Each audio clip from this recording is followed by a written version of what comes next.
Alright guys, we're back for another episode about conditions, because there's so freaking many of them. But before we launch into the main episode, let's talk for a moment about freedom of movement, because this is one of those things that just drives me up the freaking wall as a DM. I want to know your opinion. Let me break it down for you really quickly. It's a 4th level abjuration. Range is touch, and it takes 1 action to cast. It lasts for an hour. That's the key part here that drives me fucking crazy.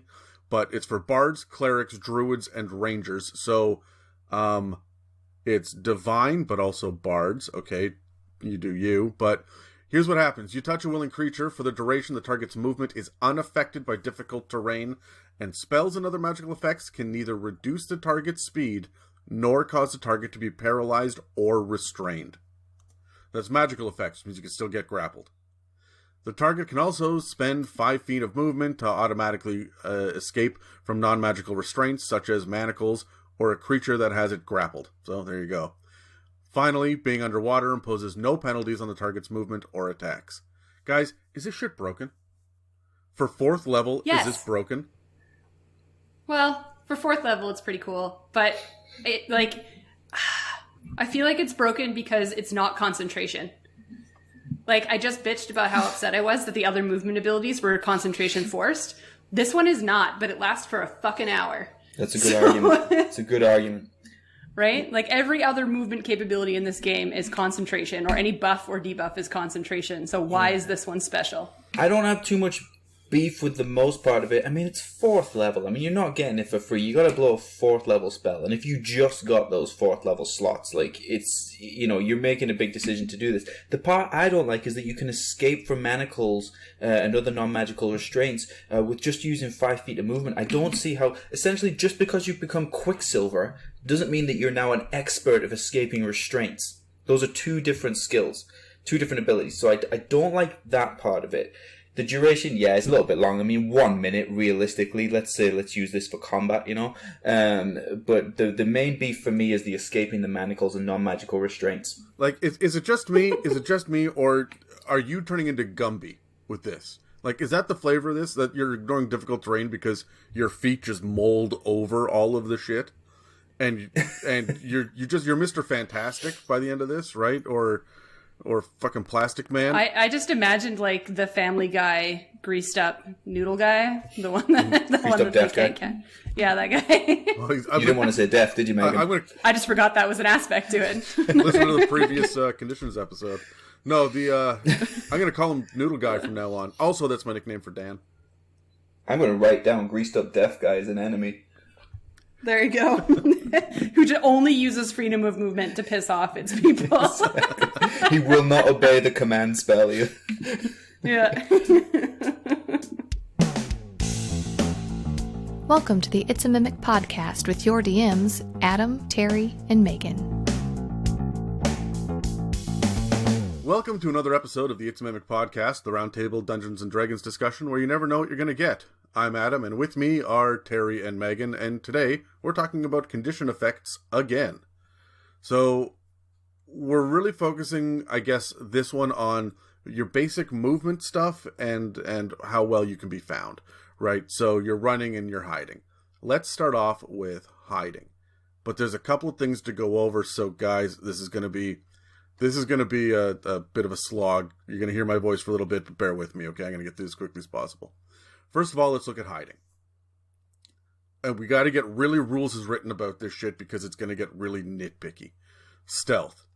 You make a dexterity check when you attempt to conceal yourself from enemies, slink past guards, slip away without being noticed, or sneak up on someone without being seen or heard.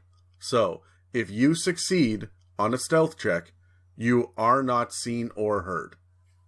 When you try to hide, you make a stealth check until you are discovered or you stop hiding. That check's total is contested by the passive perception check or the active perception check of any creature that is searching for signs of your presence. Which means you roll stealth once, rules as written, and whatever it is, that's going to essentially be the DC of them trying to look for you. You can't hide from a creature that can see you.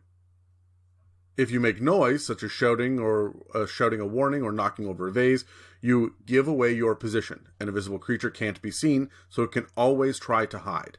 Signs of its passage might still be noticed, however, and it still has to stay quiet. In combat, most creatures stay alert for signs of danger all around, so if you come out of hiding and approach a creature, it usually sees you. Rogues take note of that shit. However, under certain circumstances, the DM might allow you to stay hidden as you approach a creature that is distracted. That's a lot to fucking unpack, and we're about halfway there. So, first and foremost, is anybody using the hide appropriately in combat, or are we all just fucking broken on it? Everyone tries to get away with it in a broken manner. Like, everybody has that rogue that's going to stand in the middle of the room and claim, I'm hidden. And you're like, stop it. Yeah, I think it needs to be one of those ones that's made very clearly from the start. And I think there's equal blame on DM and player side in that, okay, let's just get ahead, let's go on with the game. We've talked about stuff with Session Zero before. But it's a critical thing, you know, can I be seen or not? It's critical. And I think the blame goes on either side for the most part. Well, it's so vague, right? Like, you're talking about is a creature distracted, right? Is it looking for the tracks that you were leaving behind? My average patrolman, my guard, whatever, is not doing that. But a ranger NPC might. A bugbear would. A direwolf would probably try to sniff you out. But you're gonna... And there are some things out there that have keen smell, too. Like, it's kind of built, it's implied. Yeah. But, I mean... Your average construct, your golem, isn't going to look and see where are the footsteps in the dust, right? So it's really down to the DM understanding their NPCs and their monsters, isn't it? I would say so, because it also comes down to like their intelligence level. If they see that track, do they know it's the track they're looking for? Mm-hmm. Right? So like to your point, if a golem comes across a bunch of tracks, they're going to be like, oh, that's nice, and then probably walk away, even if they do see them. Yeah. Whereas, like, it's almost like you as the DM, if you're looking at, like, your monsters and their capabilities of hunting down and finding your teammate, it does come to you to determine if they would give a shit if they saw footprints there. Yeah, and I think it's like, common sense has to come in with it as well. So, I mean, you can argue as a player all day, well, you know, you can't see me, you can't hear me. Yeah, dude, but this is a patrol, and like we said before, the wolf or the dog or whatever can smell you. You've left footprints. If you know, they have keen smell, which means they get advantage on perception checks that require smell and hearing. If they've located you, if their dog is interested in something over there, the people that are with that animal are also going to be interested in what's over there. Now they've seen your footprints. Now you're a bard, so they can smell your cologne. You know, it's I think it can only last for so long, specifically in D&D worlds where it is known that this magic exists. Yeah, look, I agree. The thing that bothers me more than anything else in this is the word distracted. It like, when do you decide what distracted means? How distracted do you have to be, right? And then what do you do with that distraction? Do you just say, "Yep, that guy has an itchy butthole for 25 seconds. Yeah, you can sneak up on him."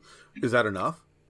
Or are you adding +2 or -2 modifiers, or +5, -5 modifiers to perception or stealth, or what are we doing with this? It's very, very imprecise, and so I feel like this is up to a lot of DMs to try to figure this shit out. So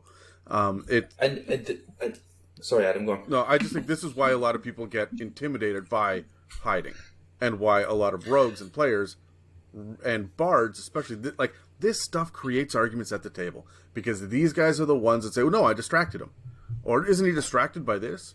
No, there's a barbarian raging in his face. Is he not distracted?" And what do you say as a DM for that, right? Now you've got party politics around the table and you're arguing. Yeah, I mean, if it goes in combat, I would go off passive perception, because there's a lot going on. So if you roll 21, their passive perception is 19, they're not interested in you or have not observed you at that point. But in that same vein, I think anytime the situation changes even slightly, if the rogue is hidden and they're like, "Oh, I'm going to reach for this dagger," or whatever. Okay, dude, well, you're carrying a backpack. You insisted on carrying 12 daggers. For some reason, you want to carry 3,000 gold coins, and now you're reaching into your pouches to find something. You're making noise. It can only go so far before I think they're forced to do that stealth check again. I agree with you. So here's the next thing. Do you guys allow someone to re-roll stealth? They try to hide, and they know they've got about a minute before anybody else can show up, right? So they hide. they roll at 14. They don't know if that's good enough. Do they say, hold on, I'm going to take a couple seconds and try again? Do you let them as a DM? Or, like, is it one roll, that's it? I honestly, like, I've seen it go both ways, but I think the most fair aspect is you have to try something different. Like, if you're standing in the same place trying the same thing again, I would almost make you roll at disadvantage to say that you're trying to do the same thing you did before. If something is in this room, you are twice now in the open, right? So I would feel if they wanted to roll again to see if they get that stealth check, they have to try it different. Whether they role play that they're moving differently, whether they shift behind a box that they now see in the corner, being like, maybe that's a better place to hide. Like, you have to do something different, in my opinion, to be able to roll again. I agree 100%. I do that with all skills. If you want to do it a second time, what are you doing differently? Okay, let's jump into the rest of it now. Passive perception. When you hide, there's a chance that someone will notice you even if they aren't searching. To determine whether a creature notices you, the DM compares your stealth check with the creature's passive perception score. That's pretty standard, right? And for those, if you don't know what a passive perception score is, then it is it's 10 plus the creature's wisdom modifier, as well as any other bonuses or penalties. For example, if the creature would have advantage, you add 5. For disadvantage, you subtract 5 to the passive. That's right there in the rule set. So, here's the next thing. What can you see? One of the main factors in determining whether or not you can find a hidden creature or object is how well you are seen in an area. It says if a creature can see you, you can't hide. Which, I mean, how does that work in a crowded market? Right? How does that work when you are hiding behind a whole bunch of netting? Or, in theory, I can put my eyes on someone, but if they're wearing camouflage and hiding behind a bush, I may technically see them, but glance right over them. Again, these are fucking sticky wickets for people. Do you guys have any insights on this? On when a person can or can't hide?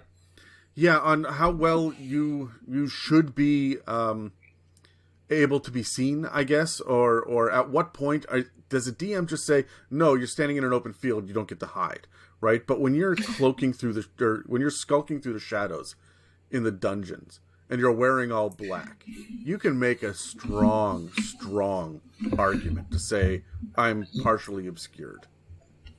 Yeah, I think it's up to the player to describe what they're doing. I think that what happens with a hide action is it falls by the wayside compared to the others, where, say if we were trying to persuade an NPC, you would tell the DM how you're trying to do it.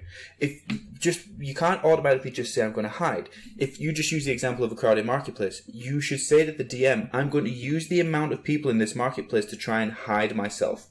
Because that then becomes logical. Or if you're in an open field, DM, how long is the grass? It's about 8 inches long. Okay, so if I lie down, it goes over my head. I would like to attempt to hide in this grass. I think if you're going to try and hide, you need to have a logical reasons why that's possible. It needs to be possible to hide for you to attempt it. Well, I ran across one of the feats called Skulker, which says you can try to hide when you are lightly obscured from the creature from which you are hiding. Which, I mean, if you take this, that's what it gives you, with lightly obscured, which means I had to look up what lightly obscured actually frickin' means as well, because that's a phrase in the PHP. What it means is that if there is anything like dim light, patchy fog, or moderate foliage. And remember, dark vision is considered to be dim light and results in a lightly obscured area. So the Skulker feat suddenly just got a little bit more powerful. Even things with dark vision are going to have trouble seeing you because you can try to hide just by being in the dark, despite the fact that other things have dark vision. Yeah. Additionally, a heavily obscured area is darkness, opaque fog, dense foliage, anything that blocks vision completely. Or I would say over 90% is heavily obscured, right? Yeah. I do also feel like, to be fair, some of these hidden capabilities are very obscure and not very well defined. But at the same time, in my mind, if you are a character where your one thing is going to be that I am stealthy and I can hide and I'm going to take all these feats to make sure that that is a thing that I can do at will and when I want to, I would almost feel like I need to give it to them, because to be honest with you, I have never in my life played a stealthy character. I am always You don't say. wearing heavy armor. I'm always trudging along without giving a shit. Megan plays one-man band. Very much so. Just when I'm walking. So in my mind, if there's a character that's going to forego so many other things, like buffs and other spells and other things, just so that this is the one thing that they are good at, I feel like it's fair to kind of give them the benefit of the doubt, like when it comes to wanting to do these things. But to Terry's point, I do agree that they have to be more roleplay and definitive of what it is that they're doing. So if they say, I'm going to hide in the group of people in this, market. Okay, who are you hiding from?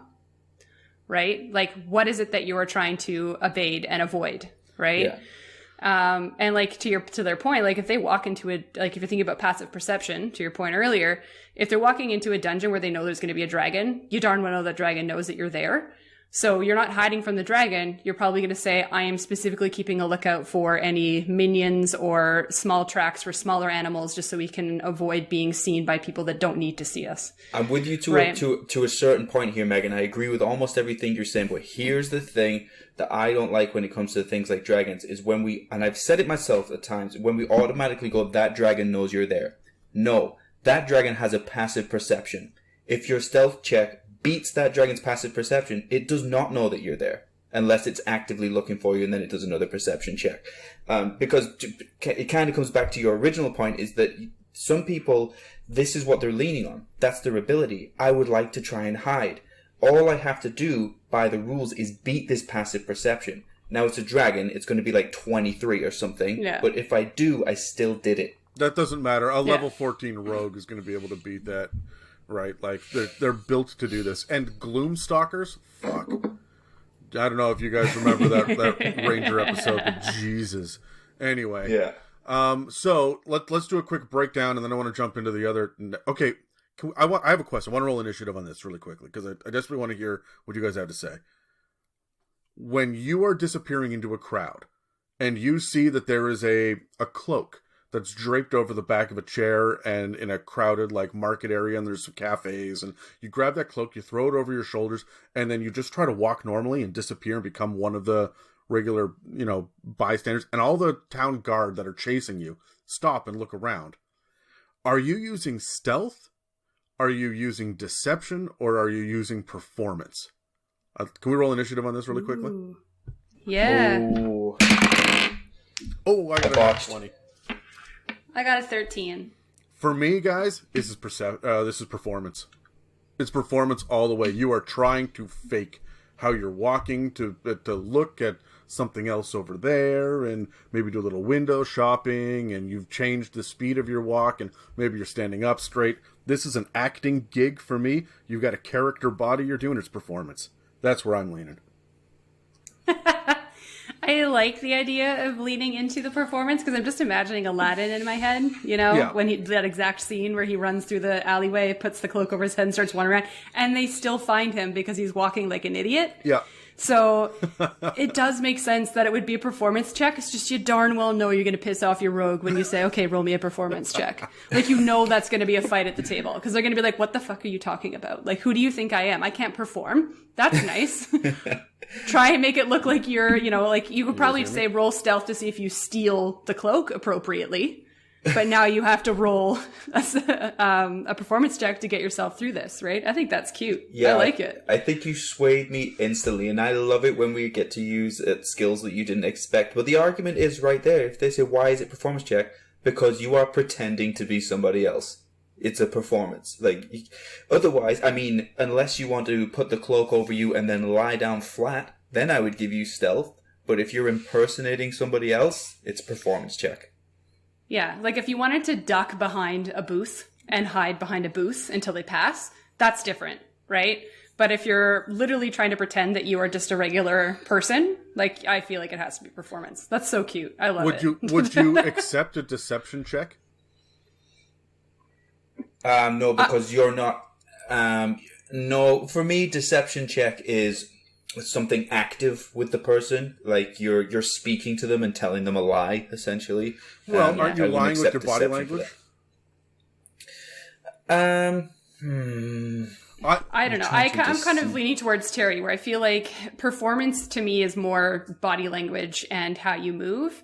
And I feel like deception is definitely more how you carry your voice and how you can be confident in your words. Like, that's how I see it in my brain. I agree with you to a point. Then I think of the poker table and think about people trying to bluff, right? That's just, they're using deception by controlling their facial tics and how their shoulders are and the breathing patterns. And that's all body language as well, right? I would say that, honestly, I would allow a deception check, but the DC is going to be slightly higher. Yeah, I could see that. Especially if they're going to whine and complain about how it's a performance check because you're making the rogue do a performance check. I could see allowing deception as like a compromise almost. Yeah, maybe with disadvantage or it's the DC is higher, definitely. So, yeah. Terry, what do you think?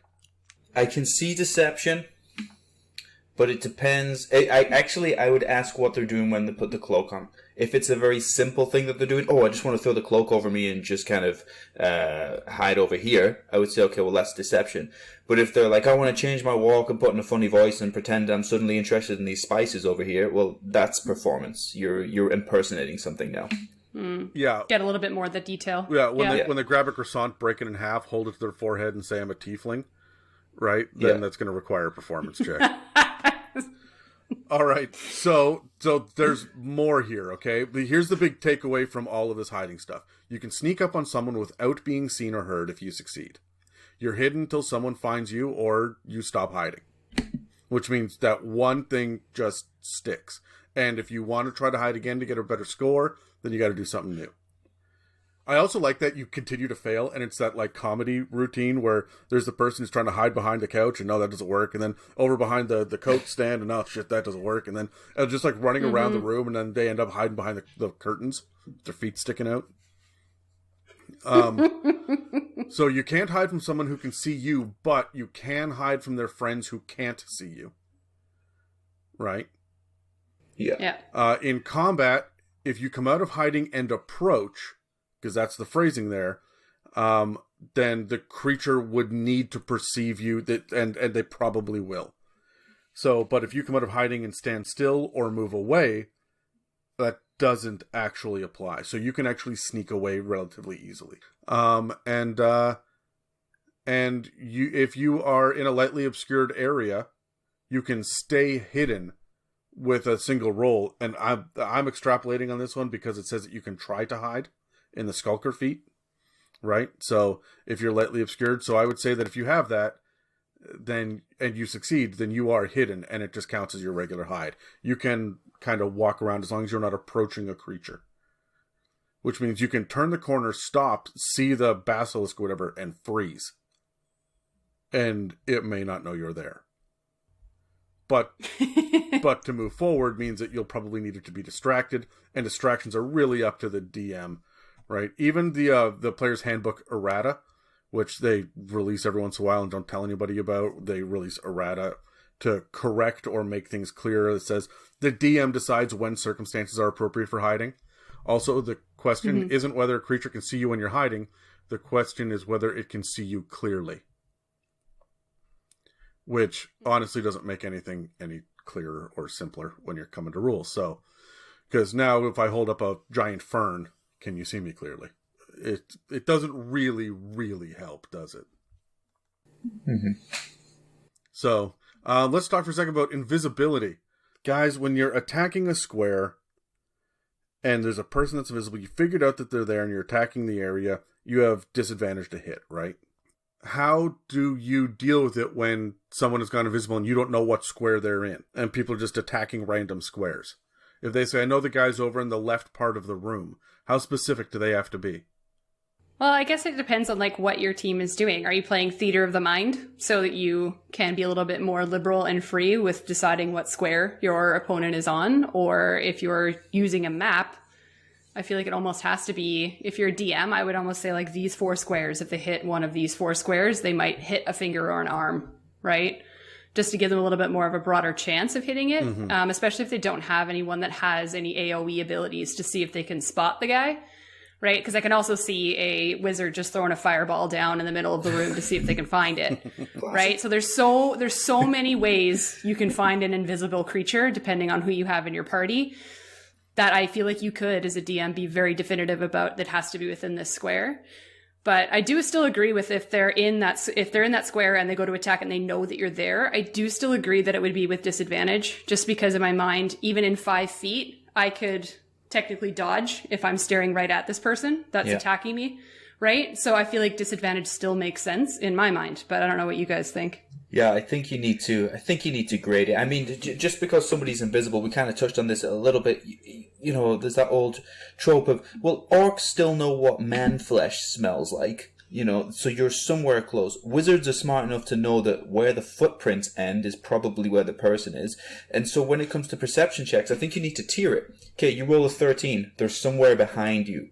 You roll a 15, they're somewhere in this corner of the room. 18, it's likely any one of these 4 squares. You know, and then until you narrow it down, you just have to flesh it out a little bit with a little bit of exploration and some good DMing. But I think it's just a matter of how well you roll and then rewarding them in accordance with the number that they get, but the still understanding that there is more than sight that comes into play with these things.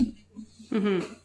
It's the environment around you. I agree with everything you just said. Yeah. So because this forces your team to use their other abilities of tracking, right? Absolutely. Do I see any footprints? If I kick up the dust, do I see anything? Right? It makes them be more creative. So this is where. Sorry, Megan. Go on. No, go ahead.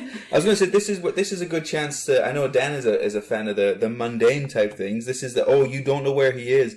Well, I'm going to hurl this bag of flour. Where is he? He's over there. Okay, great. I'm going to take the biggest bag of coins that I have and throw this bag of coins in a general direction and see what happens. Exactly. All of this. I'm going to throw the lamp oil over here and then light this match. Yeah, I've never had a player experience where I've hated having an invisible creature. I mean, I've hated it in the sense where if I'm dying from it, I get upset, but I've never been upset at the fact that it was invisible. Right? It's that's just a part of the game in my mind. Yeah. So I feel like you could, as a DM, just go as true to the rules as you want. A good one, write this down, guys, if you like it, is take your 10-foot pole and start swinging it around the room. My favorite one that I ever saw was they were bringing a hostage along with them, the hostage being a pain in the ass. And so the party decided to just get rid of the hostage. They knew there was an invisible creature in here, someone that kept attacking them. So they said, you know what, fuck it, we're going to use the hostage to our advantage. They opened up his carotid artery, so he was spewing blood from the neck pointing him around the room until it hit the creature and stained him. So D&D. Yeah. Just savage. All right, so one last thing about hidden and stealth and all that thing. And I want to roll initiative on this, but let me break it down really quickly. There's invisibility and greater invisibility. The base difference is invisibility is a 2nd level spell. Greater invisibility is a 4th level spell. Invisibility lasts an hour, but you cannot attack or cast a spell. Invisibility lasts a minute, and you can do whatever you want. But both require concentration. Let's roll initiative. Which one do you like better? I got a 2. 18. Yeah, 3. All right. Megan, you're first, I'm last. What did you roll, Adam? I got a 2. Attaboy. Proud of you. I honestly, I like just regular invisibility just because of the ease of it, I guess. I mean, don't get me wrong, greater invisibility does sound better mechanics-wise, even though you only have 1 minute. I feel like there's a lot of things you can do in 1 minute in D&D, let's be real. But the fact that with just regular invisibility, it has that sense of danger to it in using it, and you can be a little bit more roleplay heavy with it. I enjoy it. I feel like greater invisibility is your big bad evil guy or your like warlock wizard that just hates being around people, so like just wants to piss off, you know? Mm-hmm. Like I feel like that's what I would use it for more. Whereas if I'm like hidden, you can use it as like hide and seek, or you can like play a game with whatever you're fighting if you're a DM, right? I just feel like it's a little bit more versatile, in my opinion. But yeah.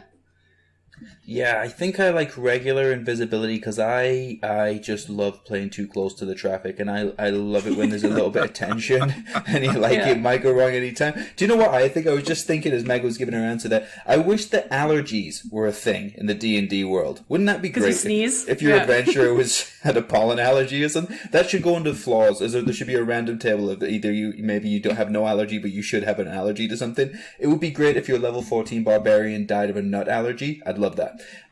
But Yeah, I like regular invisibility because I like it that it's just not perfect and you still got to be on your toes. You can't really do anything, and I kind of have those visions of Bilbo in the Hobbit movie, even though he wasn't invisible at the time. That hilarious tension when he was in with the dragon. That's what I see with invisibility. I love it.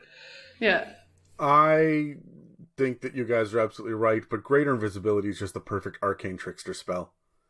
It just is. You know they're going to get up to shit. They've got a minute to get in and get out, right? And they've got all their other spells prepped, and then they can cast it. It's an illusion of, 5th level or lower, and it's off the wizard spell list. So, I don't know. I think it's a lot of fun. I also think it's fun for bards to play with. But this is... you're right. I'm going to use invisibility way more often. I'm going to get invisibility when I'm rolling up a level 15 character, which has a couple of 4th level spell slots I can play with, and I'm gonna let them do this so that they can get up to just shit to frustrate the DM, which will be fun. So, and start fights about what it means to be hidden. Exactly. All right. Yeah. Any final thoughts on this, or can we cut to a short break? Hey guys, it's Adam. I'm sitting here at my computer planning ahead and prepping for future episodes, and I'm excited about all the upcoming episodes about the player's handbook character races and the high-level monsters. We've already looked at the Merit, Steel Predator, Hellfire Engine, Kraken, Astral Dreadnought, Tarask, some Celestials, but we've got Elementals, Beholders, Devils, Demons, and more coming, and I'm super fucking excited about it. The campaign builder's really taken off as well, and Dan and I are working with the others as we're tossing around ideas for new miniseries and actual plays. But I want to hear from you guys about what you've liked, what you want to see more of, and what we haven't done any of that you want to see more of. So, and yes, there are a handful of very vocal listeners out there who are always talking about their inspirations, or possibly giving a shit on social media, let's be honest. But now I'm talking to you. Yes, you. You at home who listens to this, has opinions, and doesn't reach out. Maybe you think your opinions are garbage.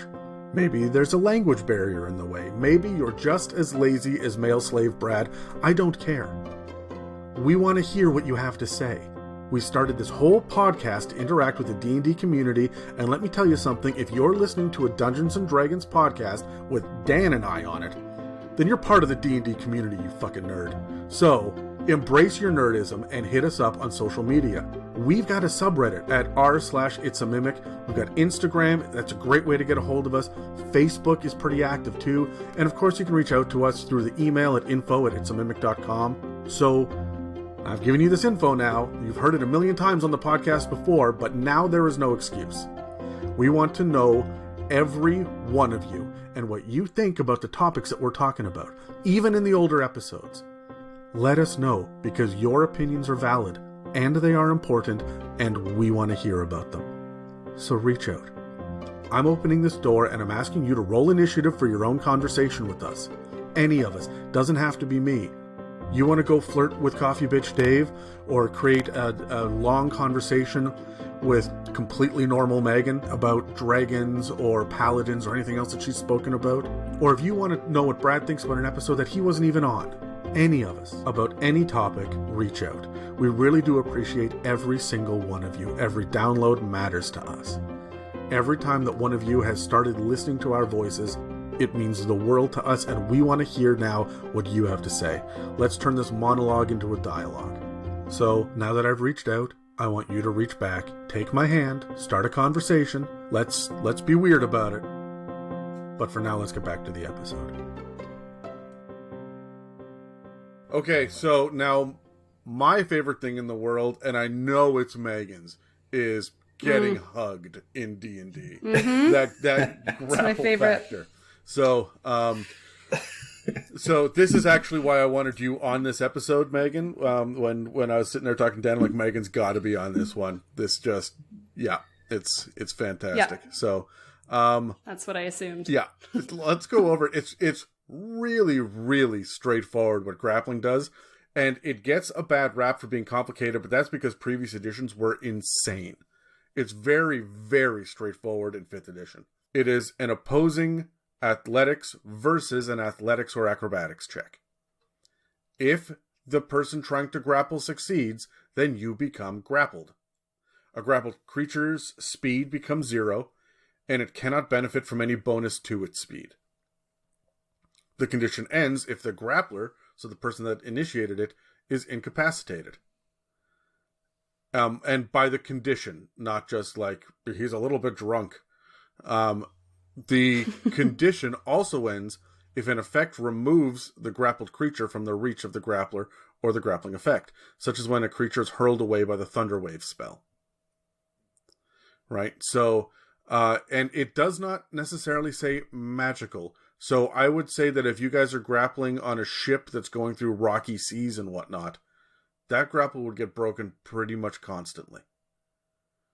Right? Or there would be some sort of athletics check to be able to maintain it on, initiative count 20 or something.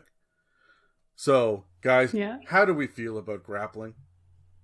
Oh, my opinions have changed strongly in the research for this episode. I think I was taking a lot of things for granted that I shouldn't have been. But should we roll for this one before I just go off on one? Yep, let's do it. 12. I got 2. Oh, man, I opened up so strong, and I have 3 or under for the past 3 rolls. I got a 2. I got a 7. Megan, go ahead. All right, guys, I have some feelings. No, honestly, I just hate grapple because in real life I hate the idea of physical contact. So when it comes to D&D, the idea of being hugged by someone in game also kind of gets to me. But I also feel like we don't use it enough as players. I feel like I find that as a player, I've seen DMs use it consistently. Like they find ways to stop your barbarian from moving. They find ways to make your paladin stop moving, right? Just to help them a little bit and ease things on their end. But we as players don't do it enough, right? Like not once in my existence have I said my character walks up and tries to grapple this person so they can't run away. Well, it's not even Never. a thought that enters your mind, Megan. That's why. No. It's ludicrous. It's ludicrous. It just makes no sense to me, right? I'll try and find some magical way of doing it. I will try and find some kind of like sword spell that allows me to do it, or I'll just try and kill them before they run away. I will not just try and grapple it. So I feel like it's just not used to the extent that it could be. Yeah. And so after reading this and actually reading into it a little bit more, it makes me want to use it as a player more and actually maybe put it on my character sheet that this is a thing that you can do whenever you fucking feel like it. You don't need magic to do this, right? No. So those are my general thoughts.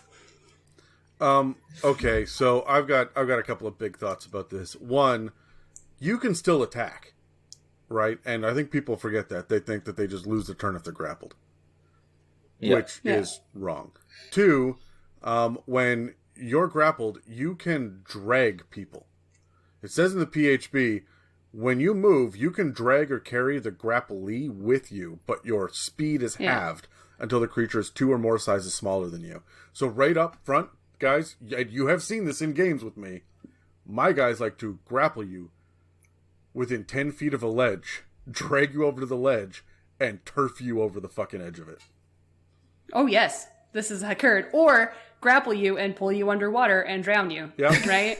Or through one a or the other. bonfire. Like, I've got some tactics with grappling. I've been dropped in fire pits. I've been dropped off cliffs. I've been drowned before. Like, grapple is dangerous. Let's clear this. Let's clear this rule up though. So you can drag them, as in if you move, you bring them with you. Yes. If the person who is grappling does not move, does that mean I can manipulate them around the 8 squares around me? Because it's not very specific. If I move 10 feet, of course they come with me. But if they're on the opposite side of the ledge, can I just suddenly flip them to the opposite square? I say that for every square that you move them through, it takes 5 feet of movement. Right. Mm-hmm. Which means that if you want to turn them the 180 degrees all the way around, then that is 4 squares. I can't do that in one turn. Unless my initial speed is already 40, because now I've got 20, because I need to go 4 squares, and I haven't moved. I'm already standing at the ledge, right? So my follow-up question to this is, if we're on the ledge, just if I'm being grappled, if Megan is grappling me, which she won't do, so if Adam is grappling me... Hello, Terry. If you let go, does that mean that I let go? Because I won't. Well... You are not grappling back. And that's one of the things is if you want to hold the other person, then you have to make a grapple attack against me. So Right. I grab you on my turn. On your turn, you can grab me, and then we're both grabbing somebody, right? Like, and that's Right. it. And then, someone plays some Barry White, lights a candle, and everyone else leaves the room. So would you allow them as a reaction to attempt to grab onto them after they're being dropped? As a reaction, no. Grappling is really straightforward. It takes an action to grapple, so you're doing it not instead of one of your attacks, but it takes your action, right?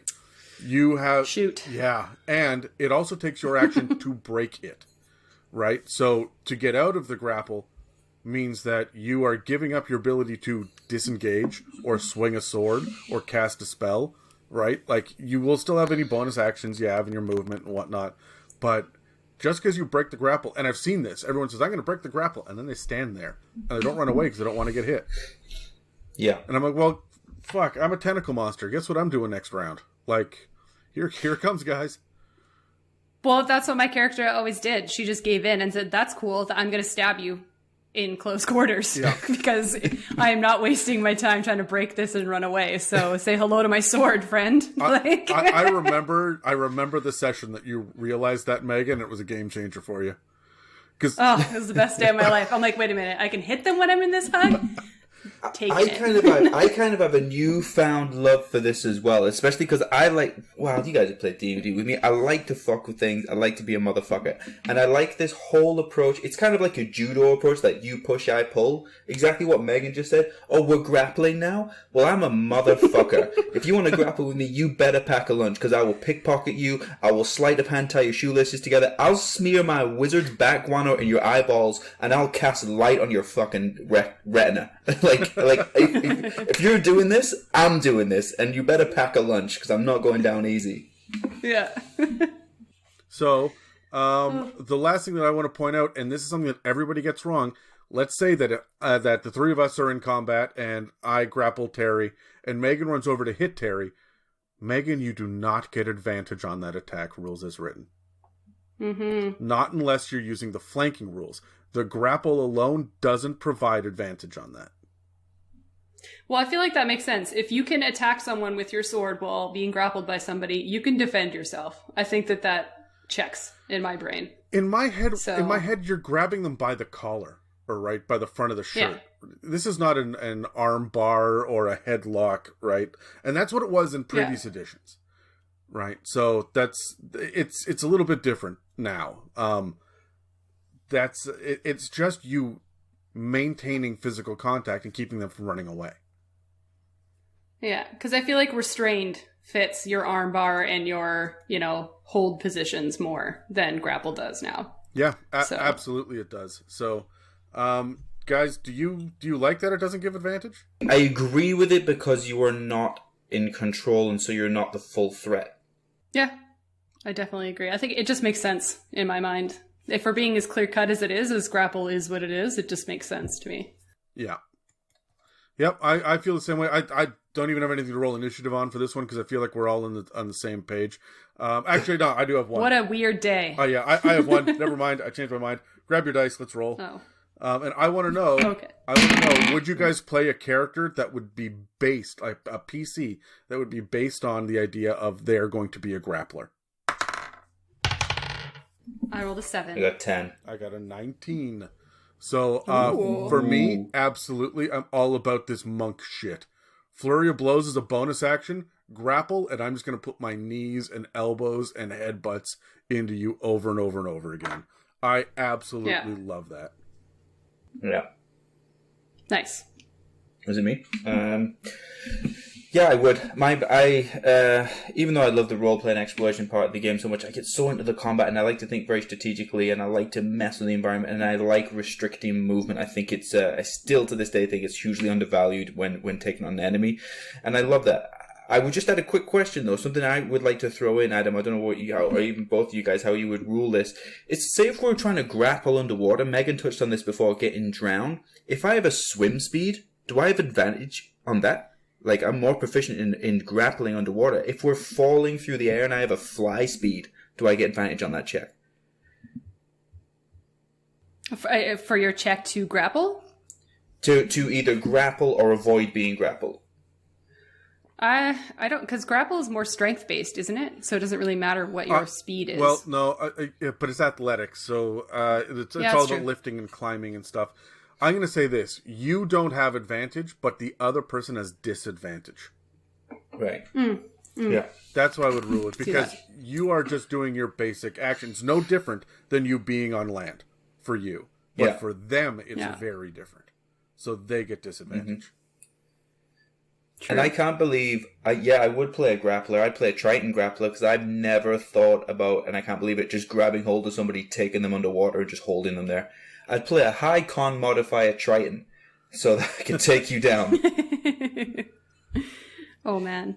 I would not play a grappler character myself, but I do love the idea of, and I'm going to use another Dragon Ball Z reference, but the Cybermen from Dragon Ball Z, I'm imagining like a bunch of tiny kobolds that all their job is to grapple you and hold you in place while whatever the big bad is doing his monologue, right? Like, there's like thousands of these tiny things that all they're supposed to do is grapple you so that your people can't move. They can still do whatever they want with their hands and fight and stuff, but they just can't move. I think that would be a very funny thing. You just gave me a phenomenal idea, okay, which is too late now. I played a character with both you guys for months that had a dog ally that would have been perfect for just, hey, go and grapple that motherfucker while we all throw things at them. That would have been... Why did I... But instead I went, get back in the tattoo because I don't want you to die.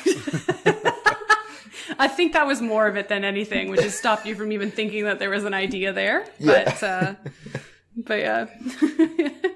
Okay, so I want to jump on, while we're talking about grappling, and Megan, you brought it up. Let's talk about being restrained for a quick moment here, because this one's pretty simple and straightforward. A restrained creature's speed becomes 0, and it can't benefit from any bonus to its speed. Attack rolls against a creature do have advantage, and the creature's attack rolls have disadvantage. And the creature has disadvantage on dexterity saving throws. This is what people are thinking of when they think about being grappled, right? Like, everybody has it wrong. They think that being grappled means that you're restrained, and it doesn't. So, there's also a grappler feat, which means you've developed the skills necessary to hold your own in close quarters, grappling. You gain the following benefits. You have advantage on attack rolls against the creature you are grappling, which, again, that monk character I come up with is just giggling now. And you can use your action to try to pin a creature grappled by you. To do so, make another grapple check, so on the next round you can do this, and if you succeed, you and the creature are both restrained until the grapple ends. So you essentially pin someone. Guys, this is really straightforward. I like it. It seems simple. Do you know how many times as a Dungeon Master I've seen someone say, I'm going to grab that guy and hold him still so he can't do anything? And I've said, there is no pin mechanic here. There was in previous editions, there's not in 5th edition. And if you do this, you're essentially just getting the grappler feat. Yeah. In your opinion, should this be something that everyone can just fucking do? If they're going to give up an additional attack? Let's roll initiative on this. I want to hear what you guys weigh in with. I rolled a 1. 8. I got a 20. That's my second nat 20. You bitch. Yeah, so I'm very happy. This feat, to me, if the moment someone else in the party takes this feat, no one else can do this. Mm-hmm. If no one takes this feat, then I'm willing to hand wave it to a certain degree. It's not crippling, and most people would rather do damage. And if they're obviously looking to restrain someone, that means that they're looking to roleplay or think outside the box on a combat encounter. So I'm going to let this slide. Sure, you guys roll a couple of times, try to hold him down. He's going to struggle, but eventually you get him. Right? Like, yeah. I'm all for it, but fuck, come on. This should just be something people can do. Yeah, I'll jump on you because I'm going next. I think, like exhaustion, there should be levels to this. There is no reason why the Goliath fighter cannot pin the Kenku baker to the floor. Like, it makes no sense. But I think there should be levels. I agree with the grapple, and then I agree with the pin. I think there should be another level, and maybe I'm watching too much UFC or something. I think you should be able to start choking people out, and then just follow the whole, drowning rules, or, suffocation rules or something. Don't get me started on that shit show. That's a long choke out process. You're gonna be there for Maybe, 25 but if you're minutes. strong, I know because of the rules of drowning and stuff and suffocation, however you play it. But you think realistically that would be able to happen. Like, why am I going to fight this lich if I can restrain him, pin him to the ground, and just choke him out? Well, Let's liches don't breathe, so bad example. Well, that's but a I good get what point, you're saying. and that's the reason. I feel like they don't do that because all you would do is run up and choke people out. You would stop using all of your other abilities, and all you would do is run full tilt into the big bad layer and then try and choke them out. Maybe, but we also have ways to counteract that. If you knew that was a mechanic that you could do, then you would expect it and you'd be able to go from there. But I hear what you're saying. Eventually, it's just going to become a fantasy jiu-jitsu match where we're just rolling against each other, and it's just it's going to get out of hand. But I think there should be levels to it. I think every character should be able to pin, because there's no reason why not. Yeah.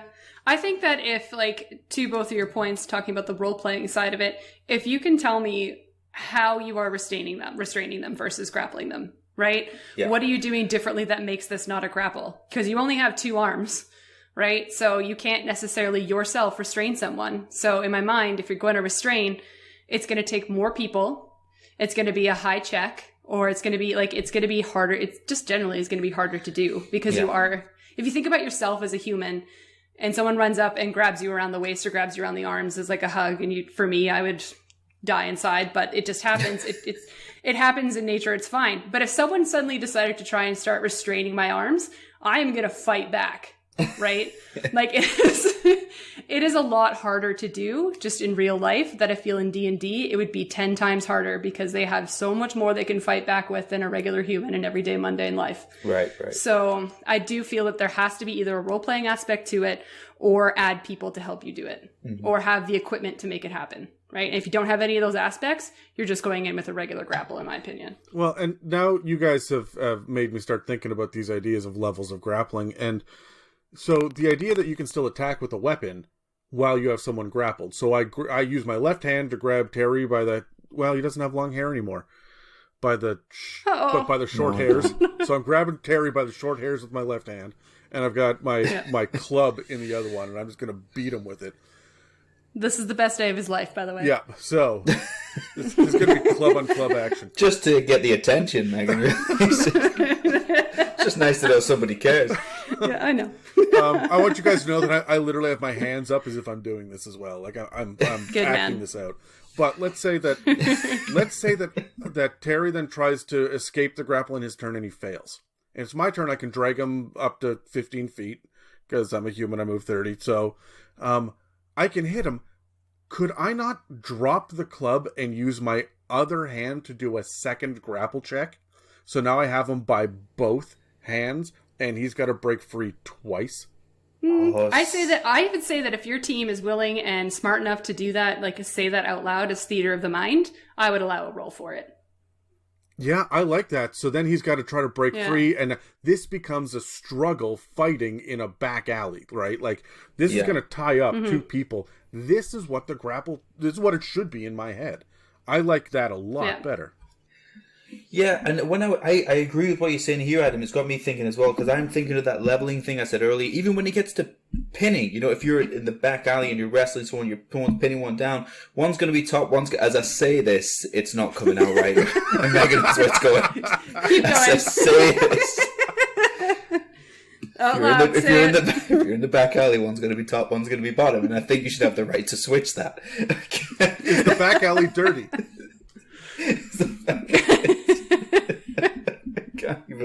I can't even get it out. Okay.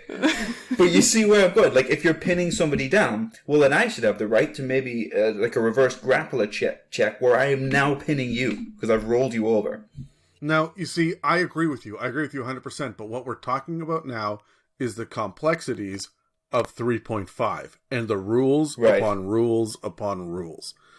So, as much as I really like the idea of mixing it up and being able to flip a grapple or pin someone, or maybe there's a level of this that's a headlock and another one that's a freaking, I step on their chest or I squeeze them by the throat. Like, you can really get crazy with this. My suggestion to dungeon masters out there that that have players that want to get into this, or you want to play with this a little bit, A, just get descriptive and keep the mechanics the same, or B, if there's something that really requires a new mechanic, as with most things in D&D as far as combat maneuvers go, athletics versus athletics or acrobatics. That is how D&D 5th edition works. And that's going to be you're disarming, you're breaking their weapon, their so on and so forth. That's how most of this shit works, right? So it's true. So that's my big suggestion for people out there. If you want to play with this, but you don't know what the mechanics are, and keep in mind advantage, disadvantage, +2, -2, and +5, -5. Those tend to be, again, how 5th edition works. Yeah. And I would like to say, like, a key point, if you are going to homebrew a rule, write it down and stick to it. Right? And like, if you're going to allow it once, you might have to allow it again. So you might as well write down what you did. Right? And players remember that shit. Be clear. Be clear with them. I mean, you guys, I don't know if I ever did this with you, Megan, but I remember doing this with Terry, and it was a hilarious thing where every week Adam shows up with more handouts. And it was, every time that there was some sort of new homebrew rule, I would type it up, print it out for all the players, so we could all reference it rules as written. Right? And not just say it out loud. That also forces me to type it out and go, does this shit make sense? And really spend some time on it. So when you're going to homebrew combat maneuvers and shit, really take your time on it. Look at what else is out there and what this is similar to. And remember that this shouldn't be about the math. It should be about the flavor and the effect. Mm-hmm. Yeah. True. So, that being said, let's cut to a shout out. Hi guys, Dan here. I just wanted to shout out that once again we're hitting y'all with another mailbag episode on June 20th. This will be mailbag number 9 for us, and each one has been traumatizing, revealing, a massive invasion of your beloved host's privacy. I don't know. Either way, it's a good time for all. Join us as Adam, Terry, and myself again answer a whole slew of questions tossed our way by you guys. And, like is tradition at this point with our mailbags, we will answer any question you guys may have, and I do mean any. Jesus, Pepperina. If you have any questions you want us to answer on air, remember to contact us on social media or at info@itsamimic.com. Anyways, on with the show. What a lovely shout out. That was amazing. I'm so glad that we record those live. So, the last condition that we're going to go over today is the prone condition. This is my least favorite thing as a dungeon master. I'm going to say it right off the bat because everyone's always looking to make the monsters prone and it drives me up the goddamn wall because it's actually kind of powerful. Mm-hmm. A prone creature's only movement option is to crawl, unless it stands up and thereby ends the condition. However, standing up requires half your movement. And when you crawl, it takes half your movement. So either way, you're no further ahead from a movement perspective. Yeah. A creature that is prone has disadvantage on attack rolls. An attack roll within 5 feet of the creature that is prone has advantage. So if you're going to hit them and you're standing over top of them, you have advantage. Otherwise, if you're farther away than melee, so if it's a ranged attack, the attack roll has disadvantage because they're a smaller target. This makes a lot of sense to me, but man, do I just hate prone. Guys, how do you feel about it? Let's roll dice on this. Let's roll. Yeah. 2. 9. I got a 7. Mine's going to be very short when we get to me because I've already said it. Megan, what do you got?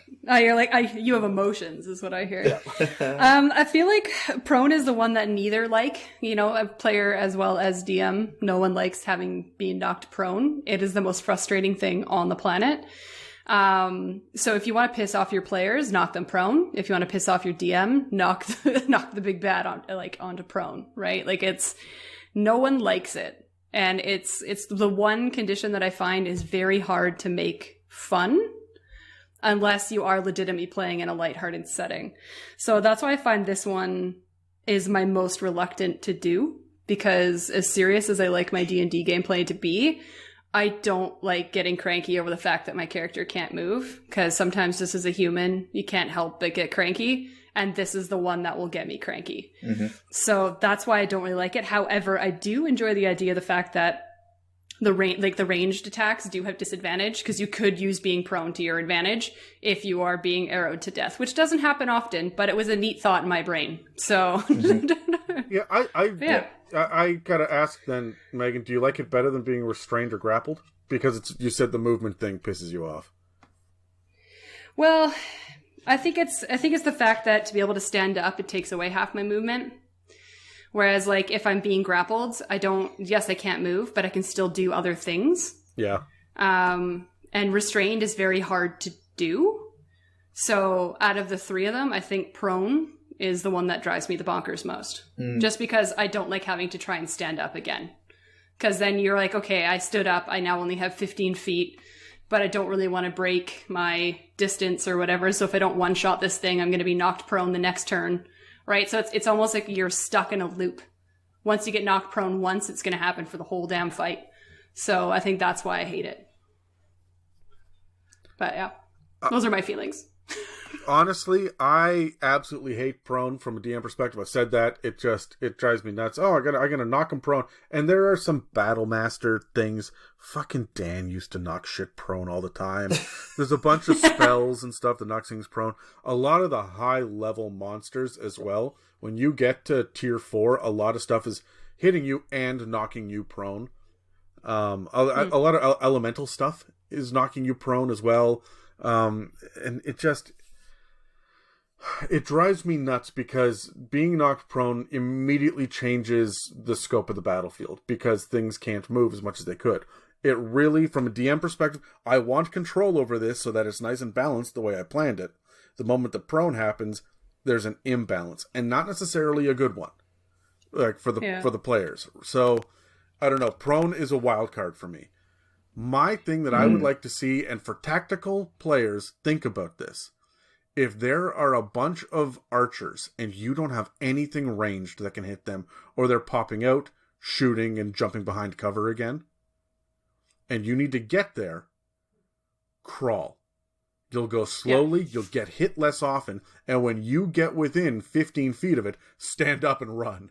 Right? Like that's, I think that makes a lot of sense. They may end up seeing what you're doing, dropping the bows, picking up swords, and dashing towards you, at which point they'll have advantage for one round, but you're not getting peppered with arrows. I think there's a legit tactic to be had around being prone, especially on large battlefields, and people don't do it enough. I also like the idea of going prone to hide behind things. If there's a small crate that, no, you can't hide behind that. What if I go prone?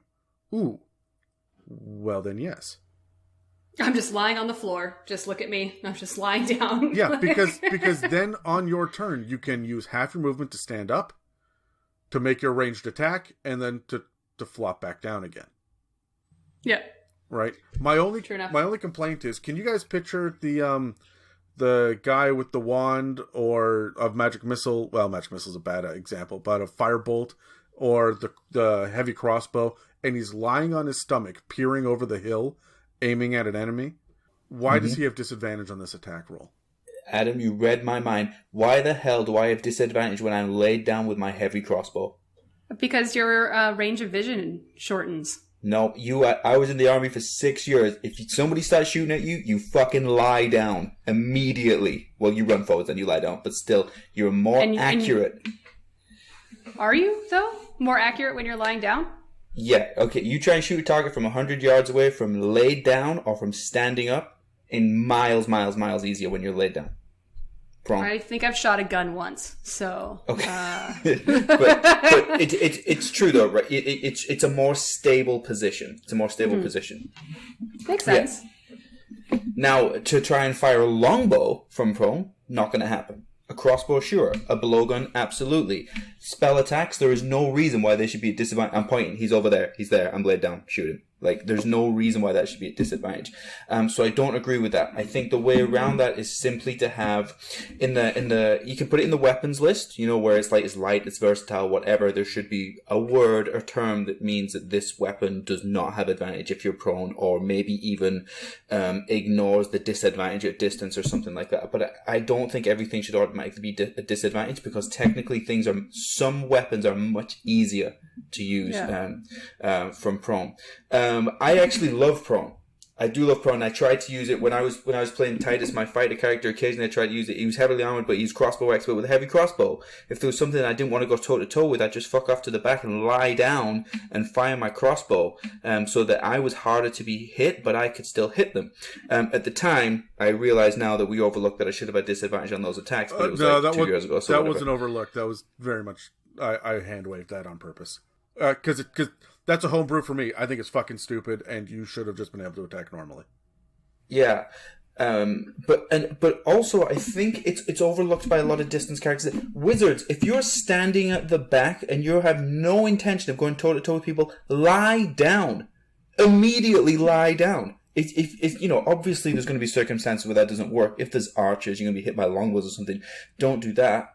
Well, even then it's disadvantage, so it doesn't matter. But I mean, if you're going to be attacked by melee, don't do it. But if you're way at the back and you're blasting off spells, lie down. If you finished your movement, Adam touched on it earlier, and you don't want to be hit the next round, lie down. Especially if you are going to use area of attack or buff spells. Right? Anything utility-based, because it's attack rolls that have disadvantage, not spells. We're now creating a new generation of characters that just lie down all the time. Just fucking lie down. Lie down. I never got it. It's the new generation. Just D&D gameplay. Every 5 seconds, someone's lying down. D&D has now become 8-hour sessions of trench warfare. Yeah. Just lie down. Fuck, they call that 3.5. I will hold my action until somebody stands up. Okay. Yeah. Okay, so let's grab our dice, and what I want to do is I want to look at the idea of invisibility and hidden and stealth. I want to look at the idea of grappled, restrained, proned. Let's say that this shit is happening to you as a player, where you can't find someone who's hidden, you have gotten grappled, you are restrained or prone. It's the negative side of that coin. How do you have fun? Because most players, when this happens to them, they push away from the table, they cross their arms, and they pout. You know who you are listening to this. You know you do this. You end up restrained and go, well, fuck.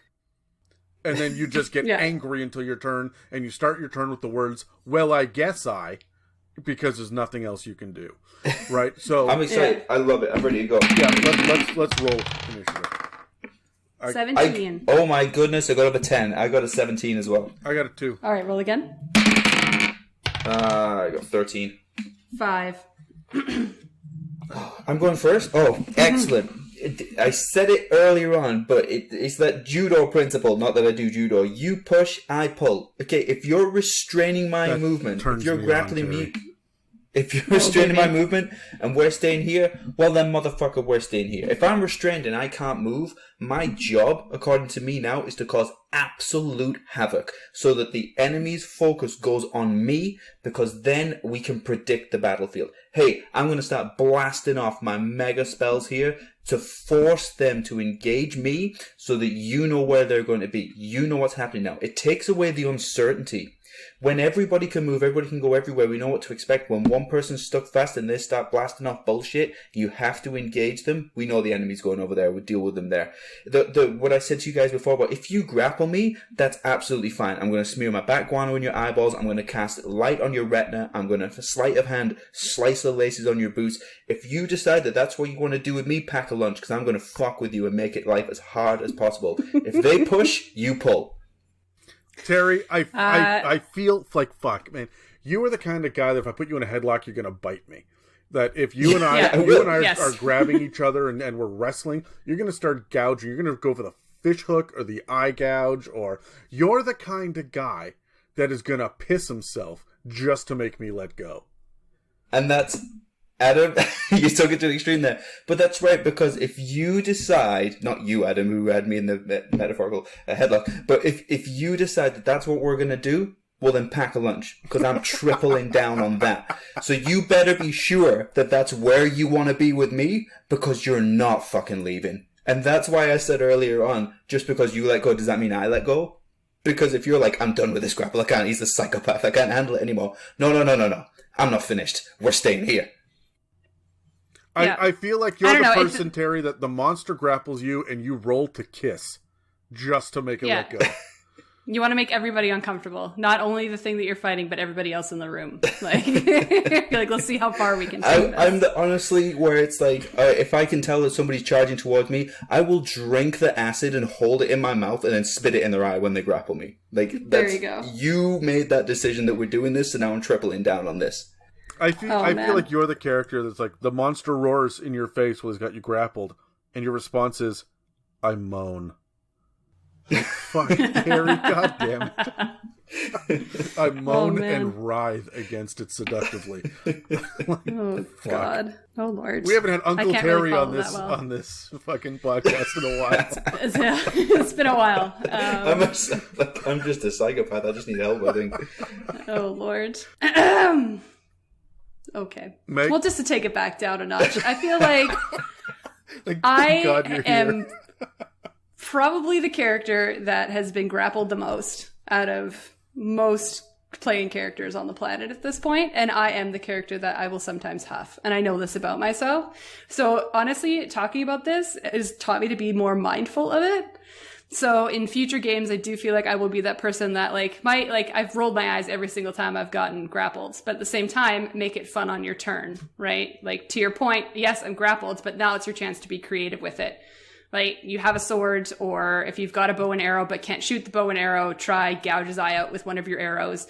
Like, this is your chance to be creative. Yeah. Or like, if you're acrobatic, I try and do a backflip over top of them and grapple him back, right? Like, this is your chance to use those combative, to your point, like a jujitsu type style, like, battle to have, right? Like a tit for tat. Be like, okay, well, we're in close quarters and I'm not going anywhere, so what can I do, right? Mm-hmm. Cast fireball on yourself if you have to. Like, that would just be cinematically hilarious, right? So just enjoy it as opposed to being pissed off about it. I mean, don't get me wrong, your character might die, but at the end of the day, at least you died doing something fun, right? But yeah. Absolutely. That's the way you got to go out, memorably.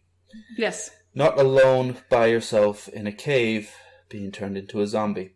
You were not alone. You just were with people that couldn't help you. Just throwing that out there. Story of my life. Terry's bud. We're going to talk after the recording. We're going to make sure you Lord. Look, honestly, for me, role-playing, there's always something you can do. Even when you're grappled or restrained or stunned, unless I'm paralyzed, petrified, or unconscious. There's something for me to do, and I will try to find the fun in it. If I end up grappled, if I end up restrained, if they tie me up with ropes and there's nothing I can do, I can't cast spells, they've gagged me, I can't talk, I can't swing a weapon, I can't even move, I'm going to scream. And it's going to be funny. I'm going to flail, and I will describe it for the entirety of my turn. What the flailing and the writhing and the moving is. I would say, okay, so I am wrapped up in ropes and I can't move. Can I at least wiggle? I would like there to just be wiggling and writhing over in the corner. And I just want to add that extra little level of insanity to the battlefield so that people also, the other players, remember that I'm there. Because a lot of times one person gets grappled and everyone else is still fighting everyone over there. They don't realize that there's an arm wrestle over in the corner. Right? Yeah. And so I'm now imagining a player saying, hey, I'm restrained by these ropes in the corner, but can I use 1/4 of my movement to wiggle myself across the room? Right? Like, towards someone. I love the idea of, I know I can't crawl, but can I log roll over towards the fire? Yeah. I love it. I know I'm being grappled by Tiamat, but can I use the command spell and just go, shit? Yeah. Yeah, I wanna come up with hilarious, ridiculous ways of staying engaged myself, making this fun. Because I want to sit there and scream and pout and freak out so that the moment that someone runs over to free me and they pull the gag out of my mouth, I'm just going to be, oh my God, finally. Oh, I've been sitting here the whole time. And like, it lets me stay engaged and be interactive and have fun, which is what this is all about. It's not always about damage, right? I want to... Yeah. I'll do that if my bell gets rung, when I get like stunned and stuff. Where even when I get stunned, I sit there and I go, what? Right? Like I will have that moment where I am, and you know what? Dan does that really, really well. I have put him under so many condition effects in every session that he has found the way to have fun role playing. But I mean, is there anything else that you're looking at here where you're like, hey, I've got some advice for everyone else listening for you guys to have some fun? I think my last thing would be, I tried to touch on unorthodox usage there. It's just look, if everything was in arm reach on your body, just look at unorthodox usage. You mentioned Dan earlier there. Dan used to have a magic line, which was that little stool that he could make into a bigger stool. Yeah. It was a tiny little stool. If you're getting grappled, jam that stool into that orc's mouth. Jam that stool to the orc's mouth and set it up. Damn. You know, there's any number of things you can do. You just got to get a little bit creative. It's spit in their eye, like just anything to be productive. It's not the end of your game just because you're grappled or you're restrained.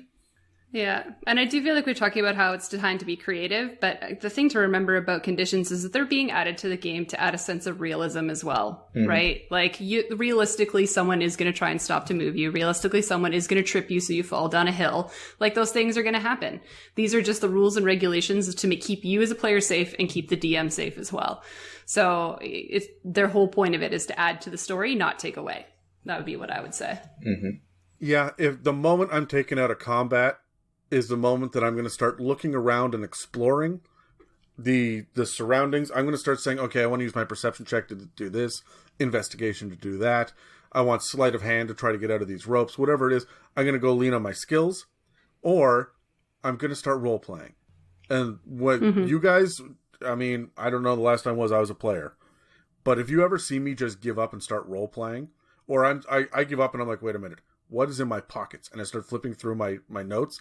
Something stupid is about to happen. And it's going to be either very hilarious or very awesome. So yeah, absolutely. So that's the more limitations that you put on me until I get to like 0% agency, the more limitations you put on me, the more creative I have to get. And I feel like the people that pout, that don't like these things to grapple, or I can't find the guy's invisible. What am I supposed to do? We turned the corner and he hid. Like, you're doing yourself a disservice. Yeah. Also, enjoy it. Do you guys have any? All right. So last one, because I know we have a couple more minutes. Any final things that you would say to help people, a tactic to find someone who's invisible? Bag of coins. Bag of coins. Well, not only because you can just toss coins in the air and see where they land, but it's the same thing as dust. If they have to walk over those coins to move, you're going to hear the coins crunch. Yeah. Right? Yeah.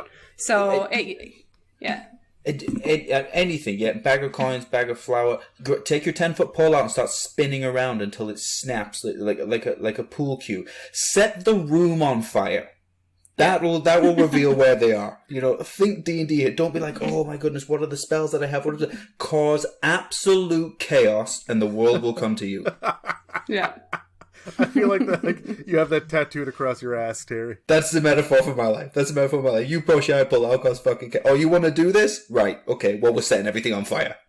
Honestly, that was my answer too. Was fire, but more so for smoke than anything else, because creatures got to breathe, right? And so I would really, really heavily lean into that as well. Is making it so that they can't stay put.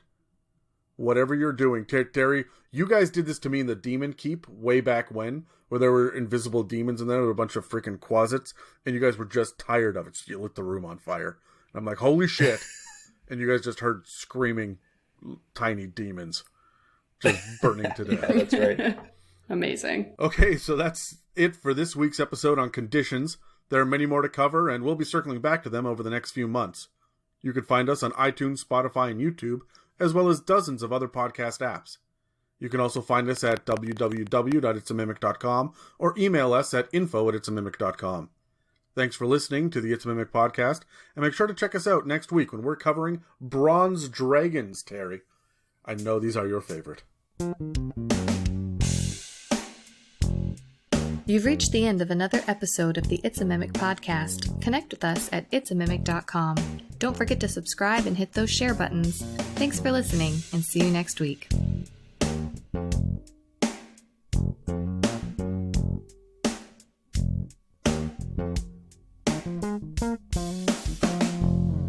Okay, guys, so which one do you like better, slow or haste, as far as spells go? We talked about movement a whole bunch this episode. I was just curious about this. Do you know the difference between them? Well, they're the opposite of each other. Kind of. Thematically, yes, but mechanically, almost. Yeah. So for slow, you get a -2 to your AC, and for haste, you get a +2.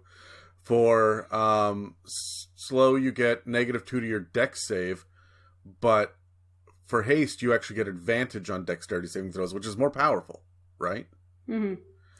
And then for slow, you can either use an action or a bonus action, right? And you can't make more than one melee ranged or attack during a turn, no matter what. But for haste, you get an additional action that you can use to attack, dash, disengage, hide, or use object. Also, the other thing is that for slow, if a creature attempts to cast a spell with a casting time of 1 action, you roll a d20.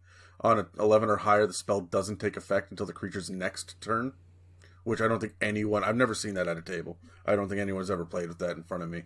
And the creature... Yeah, that doesn't even sound familiar. Yep. And the creature must use its action on that turn to complete the spell.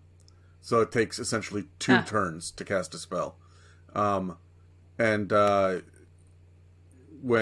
haste, when the spell ends, the target can't move or take actions until after its next turn, as a wave of lethargy sweeps over it. So it's true. So that wears off. And again, I mean, haste lasts up to a minute, so does slow, and they both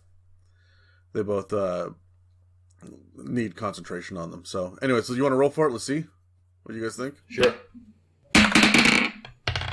I got a natural 20. Well, I got a 9. I got a 17. Terry, weigh in. What do you think? I prefer slow, and the reason being that I in my own mind when I'm playing this game, I'm a counter attacker. I do what I do based on what they do instead of having a set plan in my mind of what I would like to try and execute, and so this allows me to do that better. When I limit their options, I already know my full range of options. So when I limit their options, it's easier to counterattack against, as opposed to going the other way. When I'm adding options to myself, I find it harder to do that in the moment. It's like analysis paralysis. There's too much for me to think about. How do I do the right combination now that I have this extra stuff that I can do? But they still have their full arsenal. I prefer to strip them away and then counterattack off their limited options. That makes a lot of sense. As a dungeon master, let me tell you something. Slow frustrates the shit out of me. You get haste, that's fine. I just pull the gloves off. No problem. Here's the thing about slow that I kind of skipped over. Haste, you get to choose one willing creature that you see within 30 feet. For slow, you can get up to 6 creatures in a 40-foot cube up to 120 feet away. So, and also, I mean, just knocking me down, how many monsters have multi-attack? That is built right into them to make them scarier. It's the action economy. That's how we build it. You've just crippled it. You've put the entire encounter on easy mode, right? So slow for me, infinitely better to pick as a player. Yeah, I could see that. I don't know. I just hate the fact that they're both concentration. I know that they're supposed to be, but I hate concentration spells, especially when they're buffing spells. Like it just drives me nuts. But in my mind, I like the idea of haste because I am a player that likes to boost my comrades, right? Like if I've got the barbarian, I want to give him that ability to be fucking all that is that for 20 seconds. You know, like I want to give them that joy. Mm-hmm. But at the same time, like the debuff to it of having to skip a turn and do all that kind of stuff just seems awful sometimes when you're nearing the end of a battle and you're scared of that haste dropping. And if it accidentally drops, you're putting them in more of a detriment than you actually helped, right? There have been many times where I've put haste on someone and it went nowhere. Where there have been many times where I've used slow and it's been more successful than when I've used haste, if that makes sense. It's kind of like I always prefer Bane over Bless. I kind of have the same theory for that. Yeah. I do like buffing my partners and my comrades, but at the same time, sometimes it is just easier to hurt the thing that you're fighting than it is to try and buff your team and fail at it. So I think that's, as a player, that's why I would probably go with slow before I go with haste. Yeah. And the multi-attack seems pretty good to me. The fact that you could do it to more than one person. Because I did like the idea of putting haste on your big bad and then dropping it. But of course they stopped that by saying it has to be a willing creature. But I just thought it would be a funny tactic to be like, oh, you're hasted, but I'm going to drop it. So now you skip a turn. Sorry, friendo. Moving on. Right? So, but yeah, so I would say slow. I agree with y'all. You have to roll a persuasion check on the big bad to be like, hey, do you want me to haste you? I kind of like that. Please. Absolutely. That'd be great. It's an Thank you. intimidation check. Like, get faster! Then again, I'd reward them probably with that creativity. So I'd be like, you know what? You could try it on like an ogre or somebody who's easy to trick. That's true. Oh, Lord. Thank you for listening to an It's a Mimic production. Okay, you're done. Get it. Okay. You got this, Adam. That's the name of my sex tape. Not you got this, Adam. Just big sigh. Okay. Either works. I was like, oh, wow.